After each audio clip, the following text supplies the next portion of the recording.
things preached with little of the love of and the wide open offering of salvation to all those. Open the door wide, because I can assure you, my friend, it is wide. I heard an illustration while I was in Holland that really is really good. And it's Arminianism is a door that has no mansion. Hyper-Calvinism is a mansion that has no door. Be very, very careful. There are people out there preaching today opening a door wide to nothing.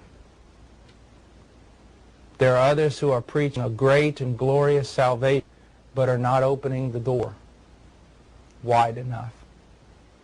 That's the one thing I so appreciate about Charles Spurgeon and many of the men that I've heard ever since I was a little boy. Come, come. Anyone who comes, you will not be cast out. Come, come. Another thing that we must be very careful about, there is a renewed emphasis in preaching repentance and faith, true brokenness, for men to examine themselves. All that is true. At the same time, all of that can be taken extreme. How? Don't expect, don't require of a man that he have full-blown, perfect repentance and faith before he can have any assurance.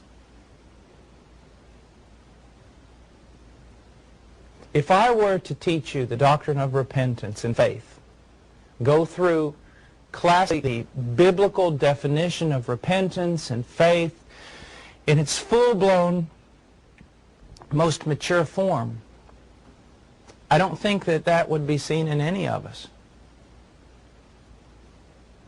So the evidence of salvation, or that God is working in the heart of man, is not that he examines himself and finds a perfect Puritan repentance and a perfect Puritan faith and thus can have some assurance that he's a believer.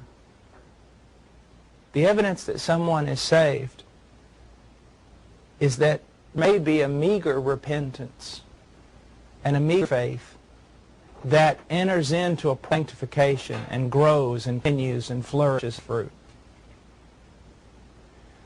The evidence, more and more, I see that the evidence of genuine conversion, apart from the subjective aspect, know what God's done in my heart, there is this outward evidence of sanctification that is continuous. It may be 4 steps forward and 6 steps back and 5 steps forward, step back, but you will see a gradual growing. Some men will grow so fast in the things of God, and some men grow slower. And some men grow fast in the public that would make you think that they are much more mature than others, when in fact they're not. So you have to be very, very careful. Very careful. Okay, let's take a break for about 10 minutes, and we'll come back in here and we'll start studying another motive for which Christ came, and it was the joy set before him. And I think a lot from this.